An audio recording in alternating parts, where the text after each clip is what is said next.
Demain matin, rendez-vous dans votre potager de tomates. Regardez les feuilles inférieures, les plus anciennes près de la base de la plante. Si vous voyez quelque chose d'étrange, un jaunissement qui s'estompe entre les nervures, alors que les nervures elles-mêmes restent de vert foncé, arrêtez-vous là. Ce n'est pas un dégât dû à la chaleur. Ce n'est pas de la vieillesse. Ce n'est pas une maladie mystérieuse. C'est votre plant de tomate qui appelle. Dans la seule langue qu'il possède, un minéral spécifique. La bouteille à 40 $ dans le garage ne réglera pas le problème. Le sac brillant d'engrais pour tomates avec une tomate de dessin animé sur l'étiquette ne le réglera pas non plus. Mais une simple poudre blanche posée sur l'étagère du bas de chaque pharmacie en Amérique pour 2 $ peut redonner à ces feuilles une couleur vert foncé en moins d'une semaine. Et voici la partie qui devrait vous mettre en colère, ou du moins vous rendre curieux. La raison pour laquelle vous n'avez jamais entendu cela de la part d'un seul employé de jardinerie de votre vie n'a presque rien à voir avec la science et presque tout à voir avec ce qui peut être mis sur une étiquette et déposé comme marque. Prenez une chaise. Le motif de jaunissement entre les nervures porte un nom. Les botanistes l'appellent un chlorose internervaire. Une fois que vous l'avez vu pour la première fois, vous ne pouvez plus l'ignorer. Vous la repérerez dans vos propres plates-bandes, dans les roses de votre voisin, dans les agrumes du parking de l'épicerie. Elle est partout. Voici ce que la plupart des gens ne voient pas. Elle commence presque toujours par les feuilles les plus anciennes, celles qui sont proches du sol. Les nervures elles-mêmes conservent leur couleur de manière presque obstinée. Le tissu entre les deux devient d'un jaune pâle et maladif. Parfois, les bords brunissent et la plante continue de pousser vers le haut comme si de rien n'était. Mais la canopée inférieure s'éclaircit lentement.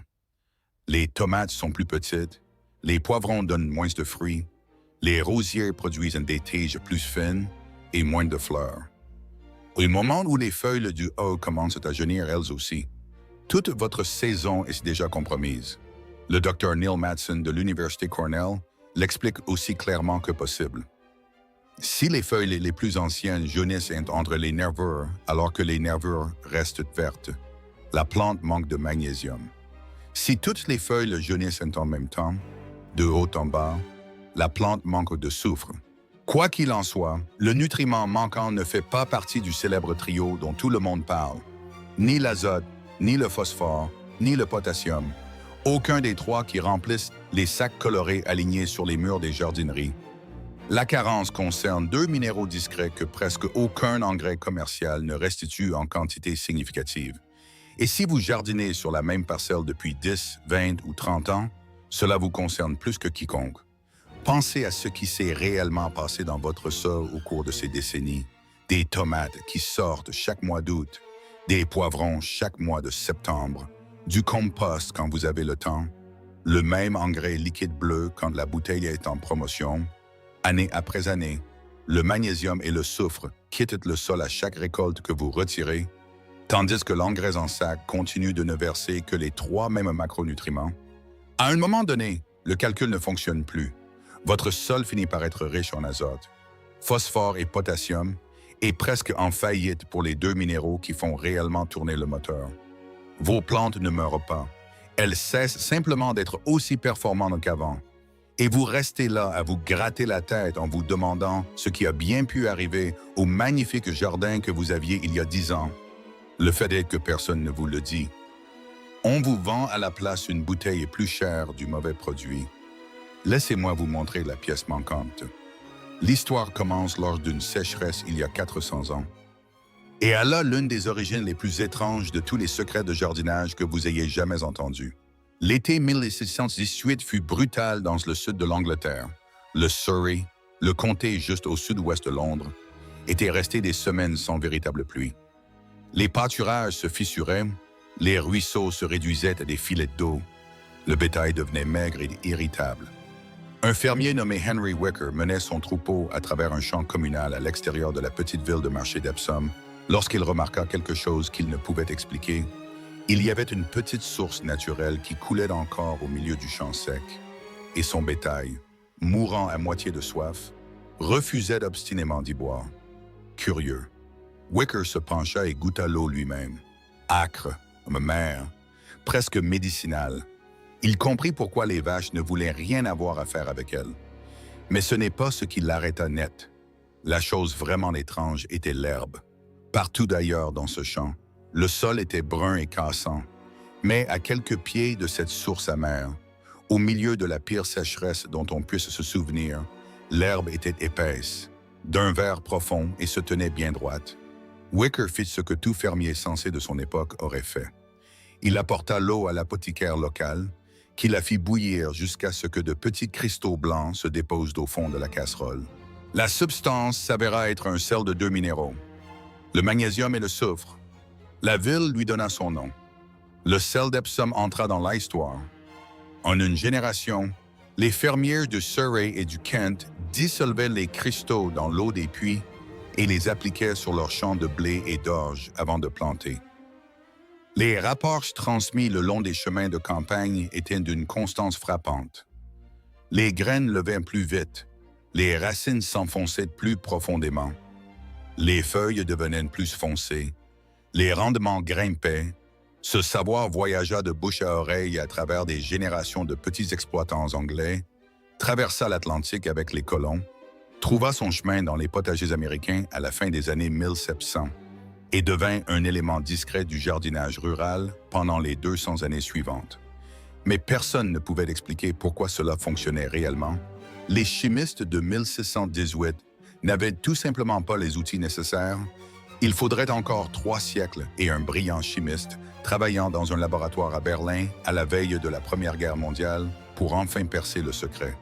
Et quand il le fit, cela lui valut le prix Nobel.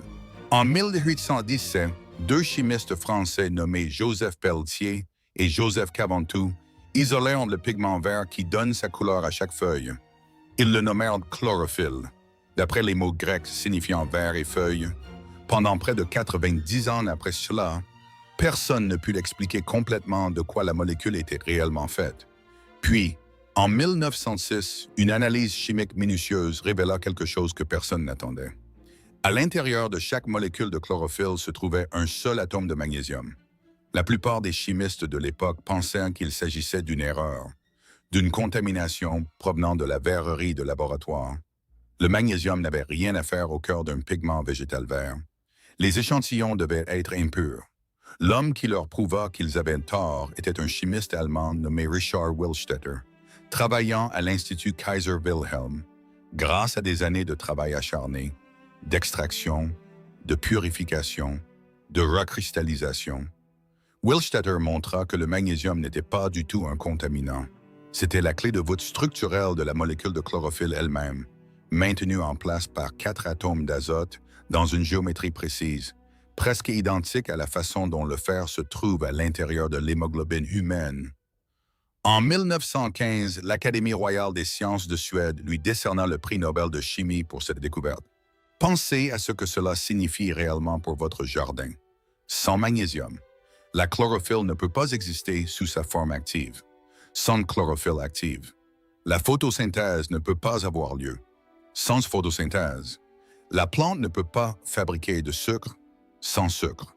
Elle ne peut pas construire de parois cellulaires, ne peut pas produire de fruits, ne peut pas faire pousser de fleurs.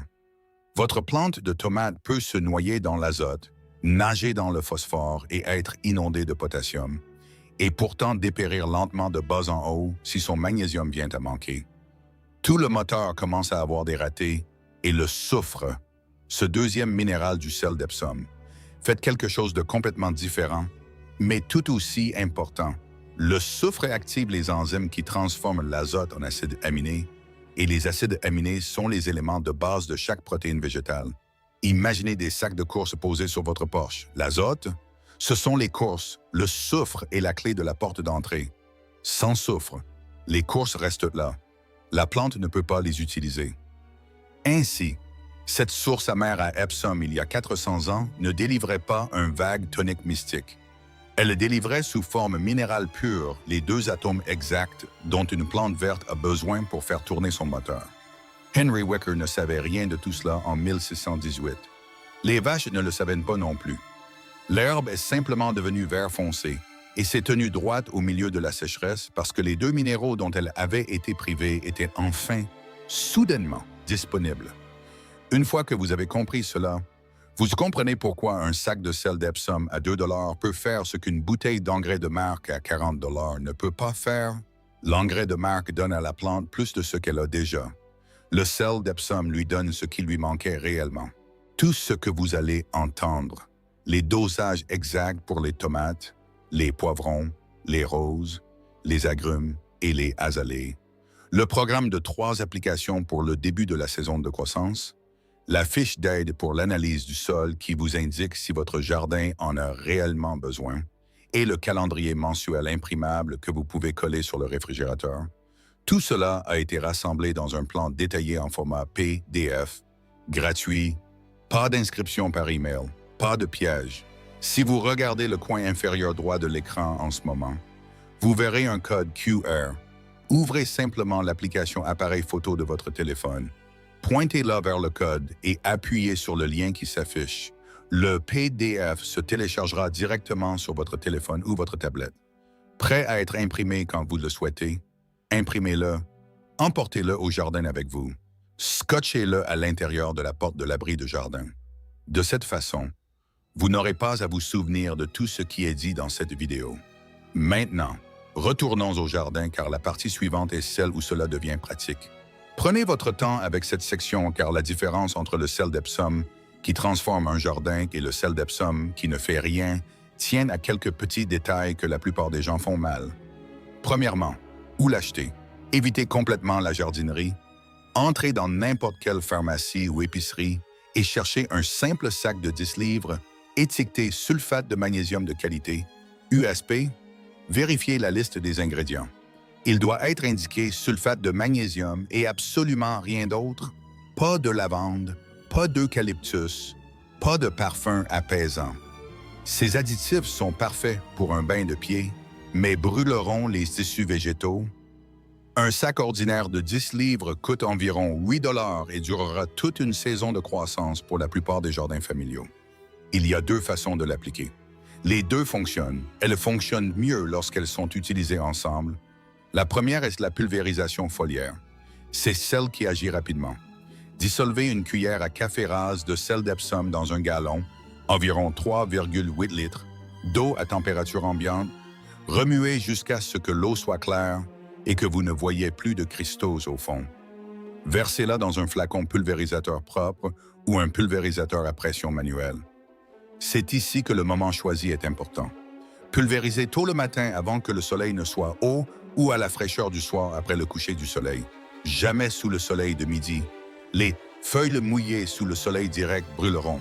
Vaporisez le dessus et le dessous des feuilles jusqu'à ce qu'elles soient légèrement recouvertes, sans dégouliner. Le magnésium est absorbé directement par la surface des feuilles en quelques heures. Sur un plant de tomate ou de poivron présentant ce motif jaune entre les nervures, vous verrez le reverdissement commencer en 5 à 7 jours. La deuxième méthode est l'arrosage des racines. C'est la méthode la plus lente et la plus profonde. Dissolvez une cuillère à soupe de sel d'Epsom, soit 3 fois la quantité foliaire. Dans un gallon d'eau, versez-le à la base de la plante, juste là où la tige rencontre le sol, 1 fois par mois pour les plantes gourmandes pendant la croissance précoce, 1 fois toutes les 2 semaines dès que les fleurs apparaissent. Les minéraux s'imprègnent lentement dans la zone des racines et restent disponibles pour la plante pendant les 10 à 14 jours suivants. Pour les tomates, et écoutez attentivement ici, car c'est le calendrier qui fait réellement bouger les choses. Appliquez la pulvérisation foliaire 3 fois au cours de la saison précoce. La première fois, lorsque vous repiquez le semis dans la plate-bande, la deuxième fois, lorsque les premières fleurs s'ouvrent, la troisième fois, lorsque les premières tomates ont environ la taille d'une bille. 3 applications suffisent pour accompagner la plupart des plantes de tomates jusqu'à une récolte complète, même dans un sol fatigué. Pour les rosiers, il existe une méthode qui circule dans la communauté des maîtres jardiniers depuis des décennies, et elle vient de Linda Cobb, une maître jardinière de longue date et animatrice d'émissions de jardinage à Spartanburg, en Caroline du Sud. Au début du printemps, juste au moment où les tiges sortent de leur dormance, Greffez environ une demi-tasse de sel d'Epsom sec dans le sol autour de la base de chaque rosier établi. Les pluies printanières libéreront lentement les minéraux dans la zone des racines. Les roses de Linda Cobb, soit dit en passant, sont du genre à faire s'arrêter les touristes en voiture. Pour les poivrons, suivez le protocole de la National Gardening Association.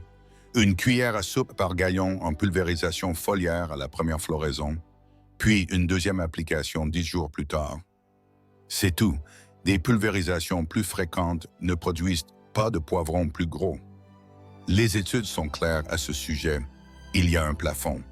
Et aller au-delà n'apporte aucun avantage supplémentaire. Pour les agrumes impôts, et si vous avez un citronnier sur le porche, vous savez exactement de quoi je parle. Le magnésium s'échappe par les trous de drainage à chaque fois que vous arrosez. Un arrosage mensuel des racines à raison d'une cuillère à soupe par gallon prévient le problème des feuilles jaunes qui frustrent tant de cultivateurs d'agrumes amateurs.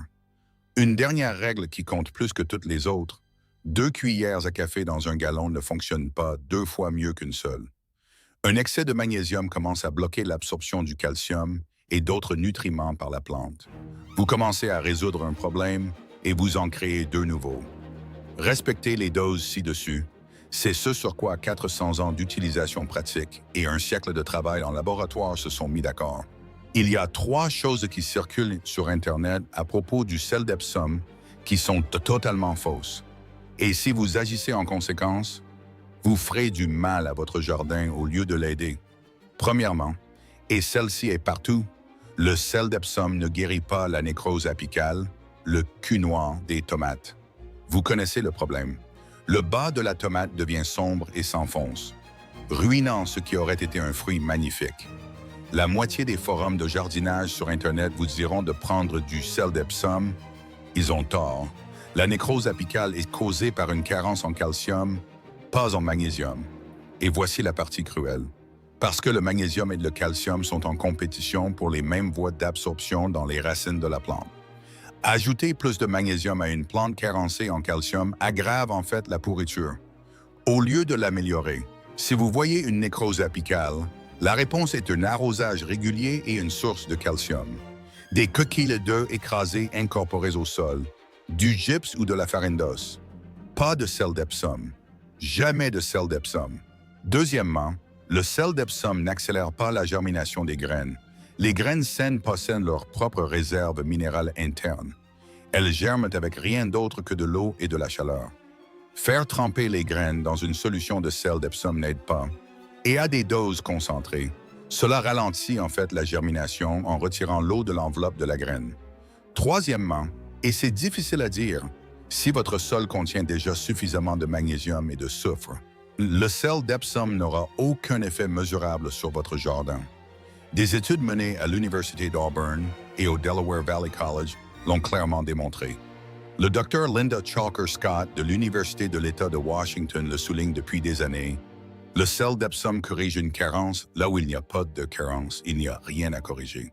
Donc, avant d'aller à la pharmacie, apportez 15 $ et un échantillon de sol à votre bureau de vulgarisation agricole locale. Sachez exactement de quels minéraux vous manquez. Ce test à 15 $ est l'investissement de jardinage le plus intelligent que vous puissiez faire de toute l'année si le rapport indique un faible taux de magnésium. Cette vidéo vient de se rentabiliser 10 fois. S'il indique que le magnésium va bien, vous vous êtes épargné de courir après un problème que vous n'avez pas. Voilà à quoi ressemble un conseil de jardinage digne de confiance. Pas « ce miracle fonctionne sur tout », mais voici ce qu'il fait réellement. Voici quand il fonctionne. Et voici comment savoir s'il s'applique à vous. Si Henry Wickham est tombé là-dessus en 1918, que Richard Willstetter ait remporté un prix Nobel en l'expliquant en 1915 et que la National Gardening Association le teste depuis des décennies, pourquoi n'est-ce pas sur toutes les étagères des jardineries en Amérique? Pourquoi l'entendez-vous pour la première fois dans une vidéo YouTube à votre âge de la part d'un inconnu? La réponse n'est pas un complot. C'est plus simple que cela. Et honnêtement, c'est plus intéressant. Après la fin de la Seconde Guerre mondiale, le gouvernement des États-Unis s'est retrouvé avec 10 usines massives de nitrate d'ammonium, dont la célèbre installation de Muscle Shoals en Alabama, Construites à l'origine pour fabriquer des munitions pour l'effort de guerre, en 1947, ces usines sont passées de la fabrication d'explosifs à celle d'engrais. La production était à base d'azote, les processus de fabrication étaient exclusifs et les produits pouvaient être marqués. Une entreprise pouvait apposer son propre nom sur un ratio particulier d'azote, de phosphore et de potassium, enregistrer une marque, acheter des publicités dans des magazines, payer des spots télévisés de 30 secondes. Le produit était protégé par une barrière commerciale. Le sulfate de magnésium est l'exact opposé de tout cela. C'est un composé minéral pur, identique quel que soit celui qui le met dans le sac. Rien à breveter, rien à déposer. Aucun département marketing au monde ne veut dépenser un seul dollar pour promouvoir un produit que chaque concurrent vend exactement au même prix. Ainsi, l'argent du marketing est allé là où il pouvait générer un retour sur investissement. Les bouteilles brillantes et les mélanges de marques ont pris les étagères de devant. Le simple sel blanc de pharmacie, le remède réel aux problèmes réels de la plupart des jardins familiaux, est resté discrètement au fond du magasin. 2 générations de jardiniers américains sont passés juste devant pour aller dépenser 40 $ pour quelque chose qui ne répond pas à ce qui manque réellement à leur sol. Ce n'est pas de la suppression, c'est juste ainsi que l'argent circule. Mais savoir comment il circule est ce qui vous permet d'entrer dans la pharmacie ce week-end, de payer 2 $ et de contourner tout le système. Il y a 400 ans, une vache assoiffée a refusé une boisson amère et un fermier anglais discret a prêté attention à une parcelle d'herbe vert foncé. 300 ans plus tard, un chimiste allemand a prouvé exactement pourquoi cette herbe était si verte et a remporté un prix Nobel pour ses travaux. Et ce soir, sur votre table de cuisine, le même minéral simple qu'ils regardaient tous les deux se trouve sur l'étagère de la pharmacie à 3 km de votre porte, disponible pour le prix d'un sandwich. Le jardin a toujours été patient. Il attendait que vous remarquiez. Alors, ce week-end, avant que le prochain sac d'engrais de marque ne finisse dans votre chariot, faites une promenade lente dans vos plates-bandes. Vérifiez ces feuilles de tomates inférieures. Regardez les tiges de rosier. Posez la question simple, le moteur tourne-t-il à vide? Si la réponse est oui, vous savez maintenant exactement quoi faire. Partagez ceci avec un ami qui dépense encore de l'argent réel pour la mauvaise bouteille. Scannez le code QR sur l'écran pour obtenir le plan PDF gratuit afin de pouvoir le faire sans avoir à vous souvenir d'un seul chiffre. Gardez les mains dans la terre, gardez le cœur plein de grâce. Et un autre vieux secret vous attendra dans la prochaine vidéo. Si cette histoire a changé votre regard sur les feuilles jaunies de votre jardin, n'oubliez pas de vous abonner et d'aimer la chaîne. Nous découvrons l'histoire et la science qu'ils ont essayé d'enterrer. Cultivons l'avenir ensemble. Le prochain trésor sera bientôt révélé.